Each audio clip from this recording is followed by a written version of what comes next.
Hello student, good morning to all. We studied about our environment, energy flow in the ecosystem. In previous classes, we studied about producer and consumer and decomposer. Today, we studied about role of producer and biomass. We also studied about pyramid in the previous classes. Not only the number pyramids of environment, our environment, there are so many pyramids of our environment in our environment. About studied of biology, role of producer and biomass. Primary production of a plant is the production of carbonic compounds by photosynthesis using solar energy and its accumulations. हम जानते हैं कि हम पिछले अध्यायों में हमने producer, consumers और डिकम्पोजर के बारे में पढ़ा. उत्पादक के रूप में जनरली हम पौधों को लेते हैं और यूज़र के रूप में, कंज्यूमर के रूप में हम जीव जंतुओं को, और डिकम्पोजर के रूप में सूक्ष्म जीव जो मृत सड़े गले पदार्थों को डिकम्पोज करते हैं उनको हम लेते हैं. ये हमने पढ़ा है. हमने पारिस्थितिक पिरामिड के बारे में पढ़ा, जिसमें हमने धान के खेत में और तालाब में नंबर का पिरामिड देखा, संख्या का पिरामिड देखा. आज हम बायोमास के बारे में पढ़ेंगे. बायोमास क्या होता है? बायोमास का मतलब होता है जैव भार. तो सबसे पहले पिरामिड में, किसी भी पिरामिड में, चाहे वो बायोमास का हो, चाहे नंबर का हो, चाहे क्वांटिटी का हो, या जिसका भी हो, तो सबसे पहले इसमें जो आधार है या बेस है, इसमें प्लांट्स को ही लिया जाता है. प्लांट्स जो है वो फोटोसिंथेसिस के थ्रू ऑर्गेनिक कंपाउंड का स्टोर करके रखते हैं ना.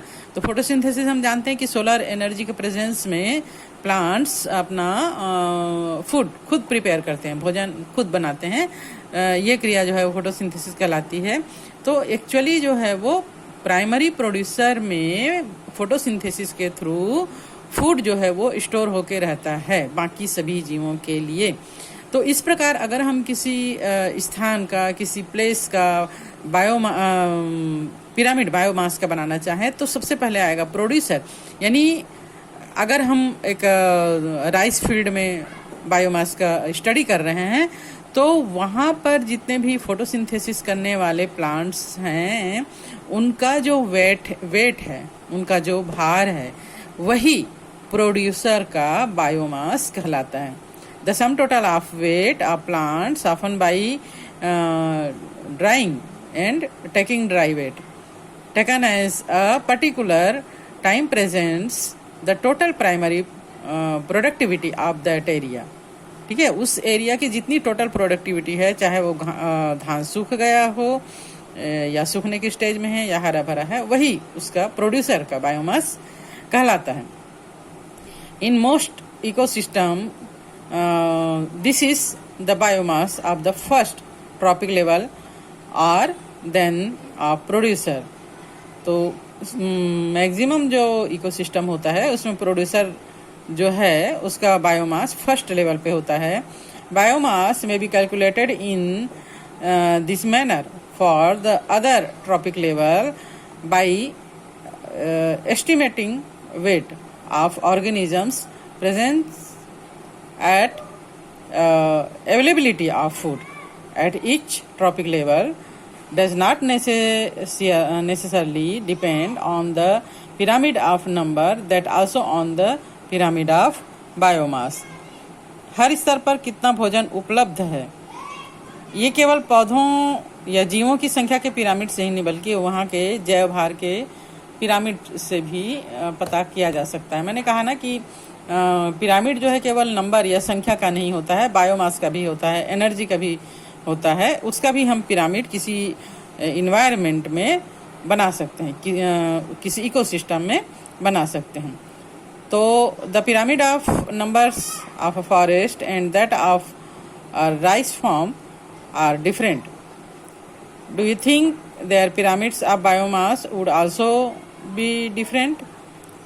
धान के खेत और जंगल की संख्या का पारिस्थितिक पिरामिड अलग अलग है और उनके जीव भार का पिरामिड में भी अंतर होगा, है ना. तो हम कुछ बायोमास के पिरामिड्स को देखते हैं। So the pyramids of biomass, यहाँ पे कुछ एग्जाम्पल्स दिए हुए हैं। ये जो है एग्जाम्पल आपका पिरामिड्स ऑफ बायोमास का दिया हुआ है, जिसमें सबसे पहले फॉरेस्ट का दिया हुआ है। तो as we see that plants are more than other animals, so producers are more than other animals. तो इस प्रोड्यूसर का टोटल जो बायोमास होगा ये फर्स्ट लेवल का होगा। Then first level of consumer, some herbivorous animals are there, और ये जो हर्बीवोरस एनिमल्स हैं उनका जो बायोमास है, जैव भार है, वो सेकंड लेवल का बायोमास होगा। और इन हर्बीवोरस एनिमल्स को खाने वाले जो कॉर्निवोरस होते हैं उन सेकंड लेवल पर या कंज्यूमर लेवल पर, सेकंड कंज्यूमर लेवल पर इनका बायोमास होगा। और इन सब को खाने वाला जो कंज्यूमर होता है उसका जो है वो बायोमास सबसे टिप में होगा। तो एज वी सी कि प्रोड्यूसर का बायोमास सबसे ज़्यादा, फर्स्ट लेवल कंज्यूमर का बायोमास उससे कम, सेकंड लेवल का कंज्यूमर का बायोमास उससे कम, और लास्ट फाइनल लेवल का कंज्यूमर का बायोमास जो है वो सबसे कम होगा। और यहाँ पर हम राइस फील्ड का बायोमास देख रहे हैं। यहाँ भी प्रोड्यूसर का सबसे ज़्यादा, देन कंज्यूमर का कम, कंज्यूमर का कम, और लास्ट कंज्यूमर का फाइनल का सबसे कम होगा। यहाँ पर हम एक एक्वेटिक इकोसिस्टम का बायोमास देख रहे हैं। यहाँ भी प्रोड्यूसर लेवल का सबसे कम, देन प्रोड्यूसर लेवल का सबसे ज़्यादा, और कंज्यूमर, फर्स्ट कंज्यूमर लेवल का उससे कम, सेकंड कंज्यूमर लेवल उससे कम, और फाइनल जो कंज्यूमर लेवल है उसका बायोमास सबसे कम होगा। So the basis of these diagrams of biomass, can we give the answer? Can human be kept at second or third trophic level in the pyramid of biomass shows in figure 9? It is not 9, sorry, figure 7. I think कि human beings को top का consumer level में रखा जा सकता है। Second consumer level पर human beings generally बहुत कम आते हैं। Right any two similarities between the pyramids of biomass. सभी बायोमास में अगर हम देखें तो इनमें लगभग सिमिलरिटीज तो सभी बायोमास में सेम ही होगा, है ना। कोई भी दो सिमिलरिटीज जो है वो, जैसे कि प्रोड्यूसर लेवल पर सभी बायोमास का जो है वो ज़्यादा होगा इसका वैल्यू, और कंज्यूमर लेवल का उससे कम, और फाइनल लेवल में सबसे कम होता है। Do organisms at the second trophic level have enough food according to the pyramid of biomass for a forest. क्या जंगल के जीव भार के पिरामिड के अनुसार उपभोक्ता के पहले स्तर के लिए पर्याप्त भोजन मिल सकता है? तो यस, है ना, जंगल के जीव भार के पिरामिड के अनुसार उपभोक्ता के पहले स्तर के लिए पर्याप्त भोजन मिल सकता है, because there are lots of producer in the forest and it is sufficient for first consumer level to eating food. Observe the pyramid of biomass and guess if the energy obtained by the second trophic level is same as that of the third and fourth trophic level. जीव भार के pyramid को देखकर हमको यहाँ पर guess करना है कि द्वितीय पोषक स्तर को जितनी ऊर्जा मिल रही है, तृतीय या चतुर्थ पोषक स्तर से भी क्या उतनी ही ऊर्जा या एनर्जी मिल रही है। तो फर्स्ट जो प्रोड्यूसर लेवल है वो सोलर एनर्जी को स्टोर कर रहा है, और यही सोलर एनर्जी जो है वो सेकंड लेवल पे जा रही है, तो इसकी मात्रा जो है वो कम हो जा रही है ना। और थर्ड जो कंज्यूमर लेवल है, जो इसको फर्स्ट कंज्यूमर लेवल से उतनी एनर्जी नहीं मिलेगी जितने की फर्स्ट कंज्यूमर लेवल को प्रोड्यूसर से मिला हुआ है। By what percent did biomass reduce as we progressed from first to second trophic level. प्रथम पोषक स्तर से द्वितीय पोषक स्तर तक जीव भार कितना प्रतिशत घटा है। हर पिरामिड के लिए इसको अलग अलग हमको इसका वैल्यू ज्ञात करना है।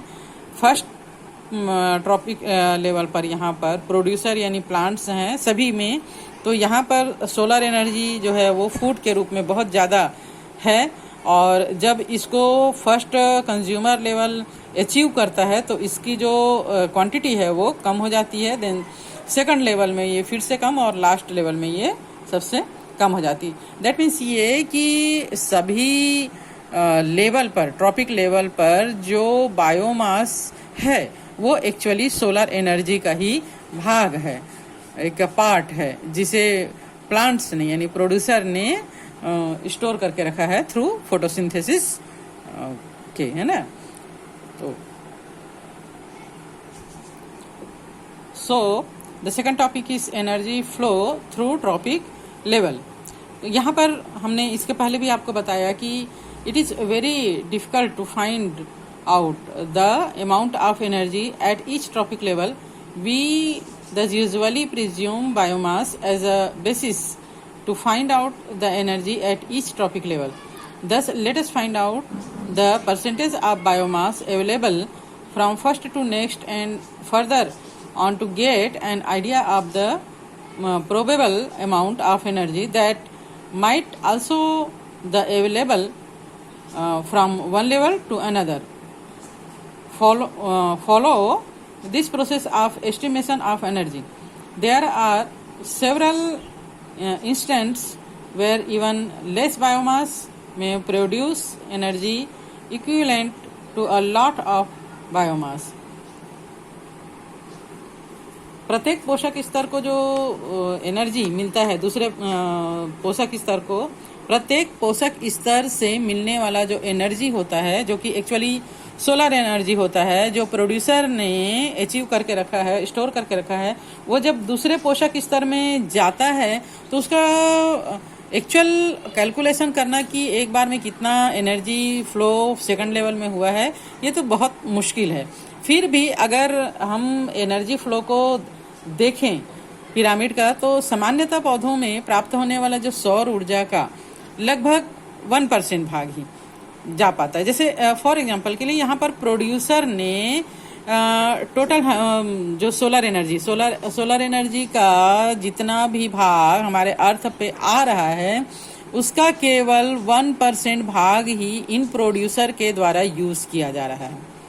ठीक है, अब जो 1% सोलर एनर्जी को इन प्रोड्यूसर ने यूज किया, फोटोसिंथेसिस के थ्रू अपना फूड प्रिपेयर किया, ये इस फूड के थ्रू अपना ग्रोथ करेंगे या अपना जो भी लिविंग एक्टिविटीज है, लाइक रेस्पिरेशन, ग्रोथ एंड मरम्मत का काम जो करना है, बढ़ना है, ग्रोथ करना है, ये सब भी करते हैं। और कुछ भाग जो है वो इनके अंदर स्टोर होकर रहता है, इनके बॉडी में, जो लाइक लीफ में, स्टेम में रहता है। ठीक है, अब इस एक 1% सोलर एनर्जी का क्या कहना चाहिए, सॉरी, इसका भी 10% भाग है ना। 1% एनर्जी का केवल 10% एनर्जी ही फर्स्ट कंज्यूमर गेन करेंगे थ्रू ईटिंग फूड। तो फर्स्ट कंज्यूमर लेवल में जितने भी हर्बीवोरस एनिमल्स हैं, शाकाहारी जीव हैं, वो इस सोलर एनर्जी का केवल 1% को अगर हम 100% मान लो तो केवल उसका 10% ही यूज करेंगे, गेन करेंगे। अब इस 10% को अगर हम 100% मान लें तो इसका जो बहुत सारा भाग जो है ये अपनी जैविक क्रियाओं में खर्च कर देंगे, like respiration, any movement of any activities of living activities. Then केवल 1% एनर्जी जो है वो इनके अंदर स्टोर होकर रहेगा फर्स्ट कंज्यूमर में। अब इसमें से भी जो सेकंड कंज्यूमर लेवल है वो केवल 10% को ही, ऐसा तो नहीं है कि एक बार में ये लोमड़ी पूरे जीवों को खा जाएगी या सेकंड कंज्यूमर लेवल के जो है वो फर्स्ट कंज्यूमर लेवल को एक साथ ही पूरा खा जाएंगे 100%। ये कुछ ही लोगों को खाएंगे, कुछ खाएंगे। तो इनमें जो एनर्जी ट्रांसफर है वो केवल 10% ही होगा। 90% जो है वो इनके लिविंग एक्टिविटीज में खर्च होगा और कुछ जो है वो एटमॉस्फेयर में रिलीज हो जाता है। ठीक है, अब ये जो 10% है उसको अगर हम 100% मान लें तो 90% तो इनके लिविंग एक्टिविटीज में खर्चा होगा और कुछ जो है एनर्जी एटमॉस्फेयर में रिलीज होगा, और जो बचा हुआ रहेगा उसका फाइनल कंज्यूमर लेवल जो है ट्रॉपिक लेवल का वो केवल 10% को ही खा पाएगा। जैसे मान ले यहाँ पर लॉयन भी है तो ये सेकंड कंज्यूमर लेवल के सब एनिमल को एक साथ तो खाएगा नहीं, 100% तो ये उसको खाएगा नहीं। तो इस प्रकार जो एनर्जी का फ्लो है हर एक ट्रॉपिक लेवल पर केवल 10% का ही होता है।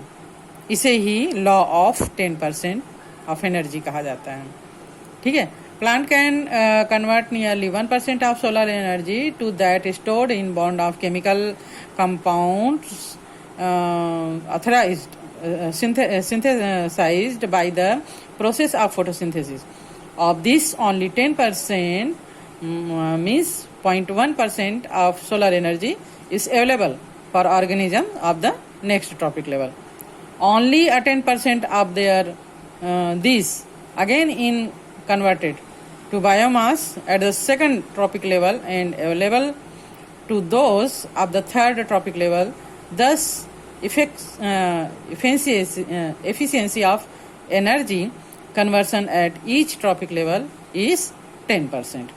Okay, the efficiency of energy conversion in different ecosystem varies and values ranking from 2% to 24% have been calculated in research conducted so far.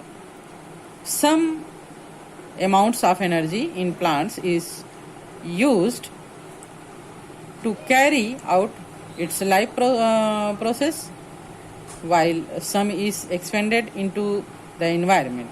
Thus, a very small amount of energy is available to the next tropic level. Similarly, a much less amount of energy is available the third, fourth, and fifth tropic level.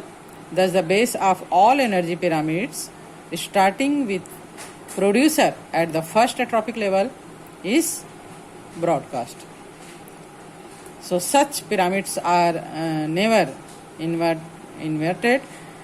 This helps us to understand that no matter how varied ecosystem may be, the energy flow in the most of them occur in a similar number.